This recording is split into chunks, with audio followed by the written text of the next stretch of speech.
வணக்கம். செங்கல்பட்டு அருகே பாட்டாளி மக்கள் கட்சி பிரமுகர் பட்டப்பகலில் வெட்டி படுகொலை செய்யப்பட்ட சம்பவம் அதிர்ச்சியை ஏற்படுத்தியிருக்கிறது. அதாவது செங்கல்பட்டு அடுத்த இளந்தோப்பு பகுதியைச் சேர்ந்தவர் வாசு. இந்த வாசு செங்கல்பட்டு மாவட்ட பாட்டாளி மக்கள் கட்சியின் துணை செயலாளராக பதவி வகித்து வருகிறார். இந்த நிலையில இவர் தனியார் நிறுவனங்களுக்கு கேட்டரிங் பிசினஸும், அதே போல அந்த தனியார் நிறுவனங்களுக்கு தேவைப்படும் தண்ணீரை லாரிகள் மூலமாக சப்ளை செய்து வரும் பணிகளில் ஈடுபட்டு வருகிறார். இதனால இன்று வழக்கம் போல தன்னுடைய அந்த தண்ணீர் எடுக்கக்கூடிய அந்த கிணறு அருகே கட்டில் அமைத்து அங்கு அவர் இருந்தபோது அங்கு வந்த 2 மர்ம நபர்கள் அவரை சரமாரியாக வெட்டி படுகொலை செய்துவிட்டு தப்பியோடி இருக்கிறார்கள்.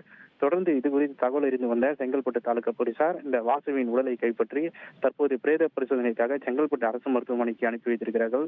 தொடர்ந்து இந்த சம்பவம் தொடர்பாக இந்த பகுதியில் தீவிர விசாரணை மேற்கொண்டு வருகிறார்கள்.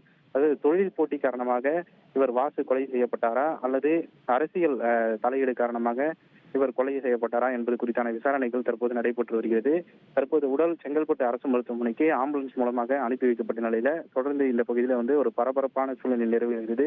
உங்கள் தந்திவன் தொலைக்காட்சியில் வீர ஆஞ்சநேயா தினமும் காலை 8 மணிக்கு காண தவறாதீர்கள்.